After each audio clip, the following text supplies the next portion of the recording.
What's up, everyone? Welcome to This Day in Philly Sports History for March 5th, 2025. I'm your host, Jim Montgomery. Welcome to a Wednesday edition of the podcast. Happy Hump Day to everyone out there. Let's start off, as we always do, with some housekeeping. And first and foremost, I just want to apologize for yesterday's show. Definitely was off my game in more ways than one. Can't believe I lost the note sheet. I did find it in a pile of stuff I had for work. I guess that's the issue when you do the podcast and your work from the same desk, and then you have kid stuff. My desk is a mess, so I do apologize for that. Just was not on my A game yesterday. I will make up the Women's Big Five Hall of Fame spotlight today, but I should have been better. I will say this, though. This is the 909th straight day of doing this podcast. And even Joe DiMaggio during his streak had a couple 1-for-5s. So yesterday was one of my 1-for-5s. So I do apologize for that. I will be better. Like I said, usually I pride myself on being super organized, but yesterday was just hot mess express. So we will be better today. Be sure to follow me on social media, Jimbo_Mont on Twitter and TikTok.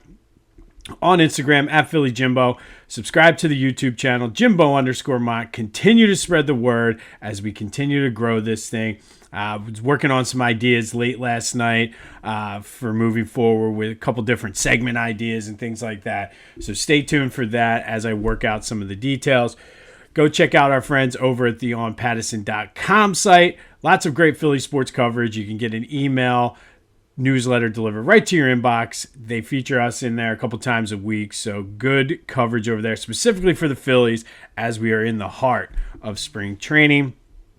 And then the Philadelphia Sports Hall of Fame ballot is out. Be sure to have your voice heard. You can win 2 free VIP tickets to the ceremony in November at Live Casino down in South Philly. All you need to do is follow the link in the description, fill out your ballot, and if it most closely matches the actual induction class, you will win those 2 free VIP tickets. Always a great time, always a good turnout, lots of fun just seeing some of the old guys and meeting people and everything like that. So for your chance to win 2 VIP tickets to the ceremony, fill out your ballot, and if it most closely matches, you'll get those 2 free VIP tickets.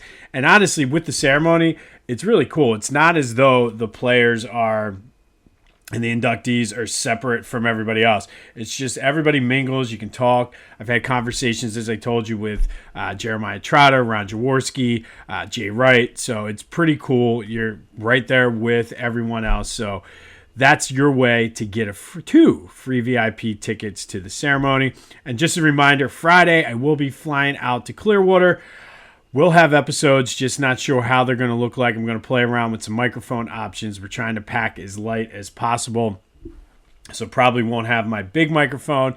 Might actually try to use the mics that I got from where I had for the parade that I completely just slipped my mind. I just want to make sure they actually work with my laptop. So all the stuff behind the scenes, so don't worry about that. But that will be Friday through Tuesday. All right, Sixers, back to their losing ways, 126-112, 13 losses out of their last 15. Cameron Grimes had 30 points. I think we may have found something with him to not necessarily build around, but to be a piece, at least next to Maxey and Jarrett McCain. Don't know, again, what's going to happen with Joe, but I think we may have found somebody with him. It was their 38th different starting lineup, though, of the season, which just is insane. No Maxey yesterday. Paul George, to his credit, he's focusing on basketball, had 7 points. I'm going to continue to update his points since he stepped away. This is his first dud of a game, I guess, since he stepped away from the podcast. Also missed a day, too, so I don't know if it's a situation where he was a little tired because he's not used to focusing on basketball. But the Sixers are still, and this is what's going to be concerning, as they're battling with these teams for positioning, the teams they're battling against are terrible too. So they're still 2.5 games behind the Bulls for the final play-in tournament spot, still tied with the Nets for the sixth seed in the draft. But yeah, it's going to be a struggle because these teams are just terrible. Doesn't get any easier, though. Tomorrow they're up in Boston to take on the Celtics. Hopefully, it's not a scheduled loss for the Celtics. Flyers didn't have much better luck yesterday, losing 6-3 to the Flames.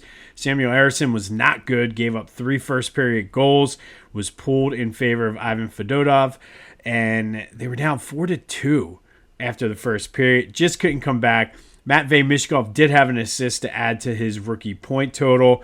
They're still 4 points back of that final wild card spot. However, they have to jump over 6 teams in order to do it. So it's going to be tough sledding for the Flyers, but hopefully they can get back on track tomorrow down at the Wells Fargo Center against the Winnipeg Jets, who they just beat the other day and looked pretty good beating. But I'm sure the Jets are going to have some revenge on their mind. All right.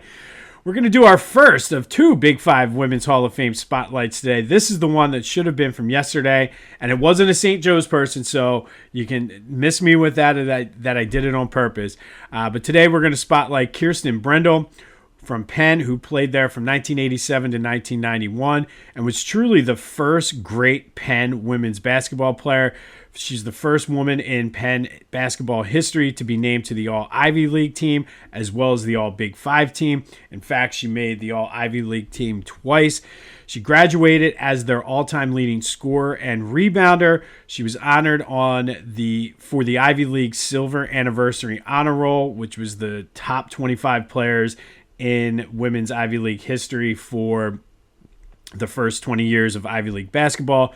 She was elected into the Big 5 Hall of Fame in 1997, the Penn Athletics Hall of Fame in 2008. She actually played pro ball in Australia, Switzerland, and Germany as well. So Kirsten Brendel from Penn is yesterday's Big 5 Hall of Fame, Women's Big 5 Hall of Fame spotlight. So shout out to you, Kirsten, for a great career at Penn.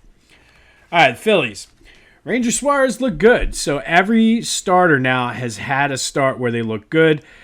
In his debut, unfortunately, Zack Wheeler did not look so good. He gave up 5 runs. But I think that's kind of typical of him. He tends to experiment with things in the spring. So I'm not that concerned about Zack Wheeler yet. It's still early March. Max Kepler hit his first home run of the spring.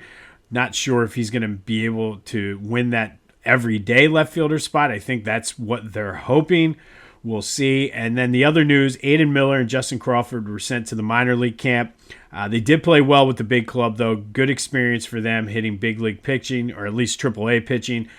So we'll see how they progress through the minors. But I think both of those guys are close to maybe get some maybe a call up here or there, but probably when they expand the rosters in September, one, if not both of those guys may get a call up. We do have some Eagles news. Lots of Eagles news, actually. James Bradberry will be designated as a post-June 1st cut, which saves them about $2 million in cap space. I think he carries $3 million and $7 million. I don't understand the dead cap space versus the actual cap space. It's very convoluted. But James Bradberry will no longer be on the Eagles. And it's a shame because he was a second-team All-Pro in 2022 and then just really fell off in 2023 to the point where he was not active and quote-unquote injured the entire season this year. But James Bradberry, thanks for a couple good years.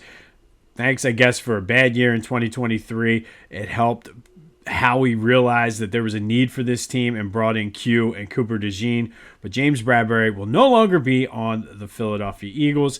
And then the other bit of news, Howie rewarded Saquon Barkley with a 2-year contract extension, essentially giving him $20 million a year, will be the highest paid running back in history. And I think he certainly earned it. This is 100% a guy, maybe if the Eagles had done the same thing with Terrell Owens, maybe that whole situation would have played out different, but certainly rewarded him for an historic year, winning the Super Bowl, Offensive Player of the Year. Still waiting to see the salary cap implications, whether or not cutting Darius Slay and James Bradbury helped offset that. Whether this move somehow, if I know Howie, somehow we're going to be paying Saquon Barkley in 2035, but that's okay. Gets a lot of money up front, and just this is Howie doing Howie things right now. The offense now, though, is set until 2028 with Saquon, Devontae, Jalen, AJ, and I think those are the core guys that now are signed through 2028. But that does lead to today's question of the day. Is extending Saquon Barkley a good move? And I think it still remains to be seen whether or not it's a good move from a salary cap perspective. But I think from a morale and certainly doing right by your players, it certainly was a good move because I feel... Yes, it was a lot of money that they paid him, but I think we're going to see a shift now in the state of the NFL when it comes to running backs, and Saquon leading the way with that. But what do you think? Is this a good move for the Eagles to extend Saquon through 2028? 267-495-8531. That'll get you in. Give me rationale, too. We've started to kind of grow some of these questions of the days with people giving their rationale behind it. So if you're a no, tell me why. If you're a yes, tell me why. But is this move a good one for the Eagles? And let's recap yesterday's question of the day. Lots of good conversation about this one. I said, now that they've released Darius Slay, who is going to start quarterback or cornerback number 2 next to Quinyon Mitchell next year? 29% of you think Darius Slay is going to sign a cheaper deal. 29% of you said Keely Ringo. But Cooper DeJean took it home with 36%. And again, I think he can play that spot. I don't think you're going to lose much from him. But I really like him in the slot. It's almost kind of like as a third safety. But we'll see what happens. I do think if they bring back Slay on a cheaper deal, that probably would be the best way to go. And then kind of get Keely, have hit like Slay's focus be on Keely Ringo. Not that he wasn't focused on him, but there was a lot of talk this year about him working with Quinyon. But thank you as always for participating in the question of the day. Today's question: is the signing of Saquon, is that a good move for the Eagles? 267-495-8531. That's the Back to the Future voice and text line. Be sure to check out my friends over at the Clashing Conferences podcast. Lots of good things going on with their sports fan network. Go to clashingconferences.com for details. All their podcasts are available on wherever you get your podcasts, as well as on YouTube. Hopefully within the next coming weeks, I'll also have a big announcement coming regarding the Clashing Conferences as well. And Philly Goat has you covered for St. Patty's Day.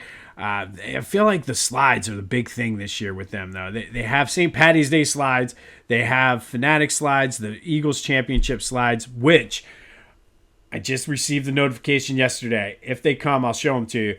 They should be here Thursday. So I will have them in time for Florida, which I'm pumped about. But they have you covered with all your Philly sports apparel needs. So go to phillygoat.com.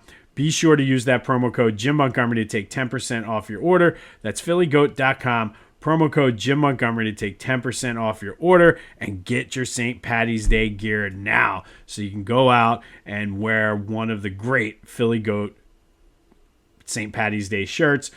And don't forget to use the promo code Jim Montgomery to take 10% off your order. Jim Montgomery, all one word. All right, so today we have an interesting one. We're going to go back to 2009. And on this day in 2009, to honor the last year of the Spectrum, which was set to close at the end of that year, and to promote some upcoming games they had in Trenton, Wilmington, the Liacouras Center, as well as two that following Sunday at the I guess it was the Wachovia Center at that point. The Harlem Globetrotters took on the Washington Generals on the roof of the Spectrum.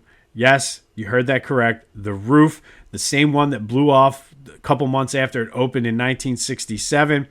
The game itself, obviously, you can tell it was probably difficult to play on the roof. The game lasted 19 minutes and 67 seconds in honor of the year the Spectrum opened. There were no fans for, again, obvious reasons, and the media took shifts in going up to cover the game. But the Globetrotters, to their credit, played 72 times at the Spectrum and one time, obviously, on top. And the Globetrotters are one of those cool things, especially for the kids. Very similar to the Savannah Bananas now. See people saying, I would never watch that. I don't like it. It's not meant to be real sports. It's for entertainment, but you cannot take away the skill that these guys have. The Washington Wizards, or the Harlem Wizards, which are one of, I guess you could call them like a minor league team for the Globetrotters. They come to our kids' school every year, and it's sort of like the guys that are working their way up to the Globetrotters, or just don't make the Globetrotters traveling team. These guys, like the skill level that these guys have is cool. So you can't take away that. And for everybody who complains and says, oh, the Savannah Bananas, that's not real baseball. Yeah, it's not real baseball. It's meant to be entertainment. It's meant to be fun. So the Globetrotters on this day played the Washington Generals on the roof of the Spectrum. Oh, who won? Obviously, the Globetrotters won 36-24, making their all-time record at the Spectrum property 73-0. Lots of fun time, though. Globetrotters are pretty cool. You got to love, like I said, just the things they do. The kids love it, and that's what it's all about. It's not meant to be real. So the people that are negative, oh, the Savannah Bananas, that's not real basketball. That's not real baseball. No, it's not meant to be real baseball or real basketball. Anyway, that's enough about that. And then finally today, our official Women's Big Five Hall of Fame spotlight. Today we are going to spotlight one of the best. She is from St. Joe's, played there from 1984 to 1988, and that is Debbie Black.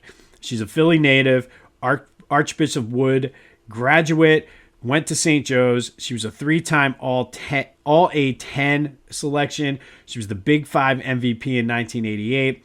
She is St. Joe's all-time leader in steals. She was their all-time leader in assists upon her graduation, helped lead the Hawks to 4 NCAA tournaments, but she wasn't just a basketball player. She also played field hockey, where she was all A10. She started on the softball team all 4 years, so she just was a all 3 season star for the St. Joe's Hawks. But after she graduated from St. Joe's, she did go to Australia to play in the Australian Basketball League, where she is a champion. She played in the ABL, which was the predecessor to the WNBA, where she was a champion.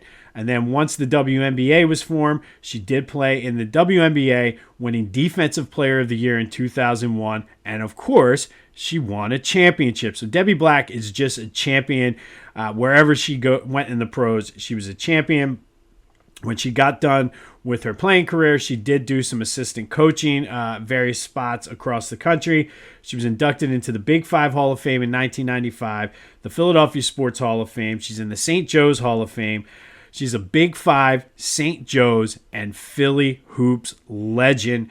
Debbie Black is today's Big Five Women's Hall of Fame spotlight. One of the best to ever do it in the city.